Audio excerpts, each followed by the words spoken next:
Updated with. Hi, I'm Bob. I've been blind since birth, and I'm into scary stories.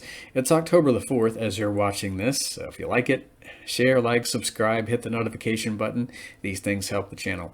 This is part 4 of my vlog-ish video series, my Halloween month series, in which we're talking about scary stories, scary movies, etc.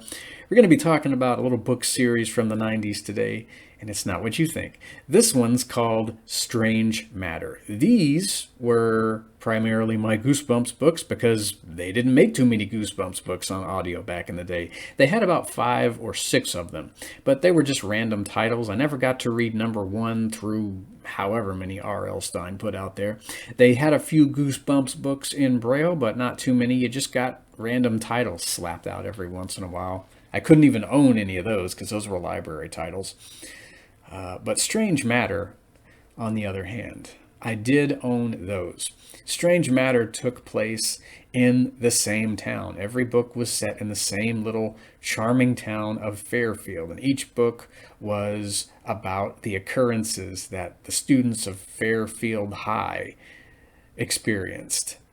You had a werewolf substitute teacher in the first book. You had undead ball players rising from the grave to play one last game in another. You had a ghost ship in one. You had an American version of, I guess, the Loch Ness Monster hanging out in the lake in another book. You had an evil AI out to make trouble for the town in another book. And in the same book, you had a girl who turned out to be a cyborg. I always thought she would have made one heck of a comic book superhero. I loved that character when I found out who she really was. And I guess she found out who she really was, too. There were aliens, there were man-eating blobs, there were evil toys that came to life, there were plant people disguised as humans, there were undead cowboys, and there were Lovecraftian entities who started coming out of this Fairfield Triangle.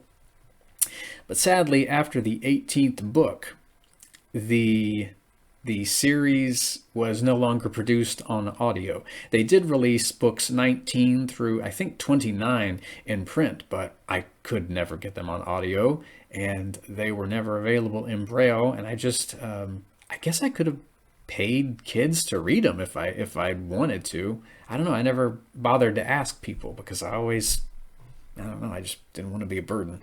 So, yeah, they also wrote a big team up arc. I think it would have been a be-all, end-all event of the entire series. And by the way, the whole series was written by Marty Engel and Johnny Ray Barnes, I believe.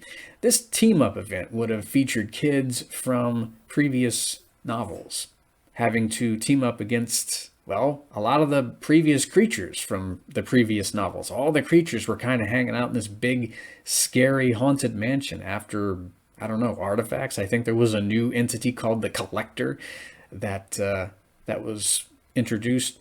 This Strange Forces event, as it was called, it was never finished, though. I think they got to the penultimate novel, and they never wrote the last one. So I guess I would have gotten to that book and gotten to the ending and thought, oh, okay, when's the next one coming out? I would have felt like I did at the end of the Spider-Man animated series in the 90s.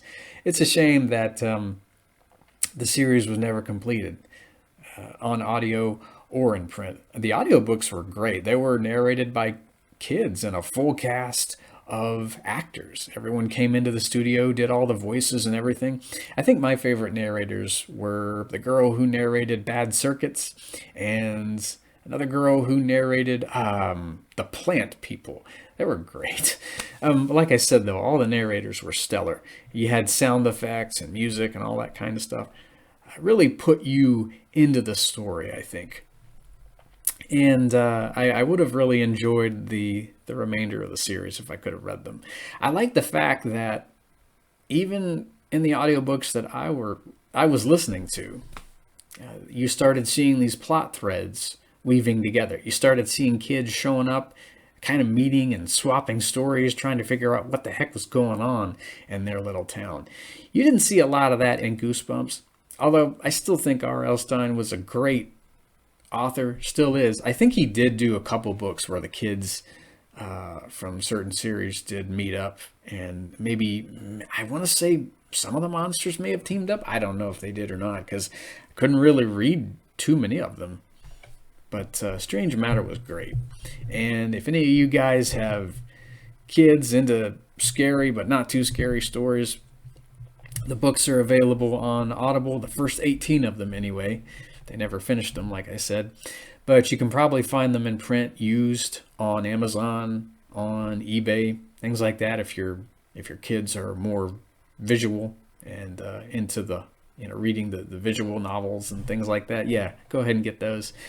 And that'll do for Strange Matter. It was a fun romp through the little town of Fairfield. It was cool getting to know the situations and the creatures that were hanging out there. I always wondered, though, why so many strange goings on had occurred there. I guess we'll never find out, the big mystery of it all, because it's never going to get finished. So, I don't know. I don't even know what the authors are up to these days. But they did one heck of a job from what I read or listened to. And so did the kids who came in and narrated all the audiobooks. So if anybody who's ever worked on the series happens to watch this video, thanks. It was scary fun. So that'll do for Strange Matter. And next time we're going to be talking about the Dark Tower series by Stephen King. It's not necessarily a horror novel. It's more like a fantasy, but man, full of action and one heck of a read. Good movie too, by the way. So be here for Dark Tower next time. We'll spend maybe 7 to 8 minutes on that. I will hear you guys in the next video. Pleasant dreams.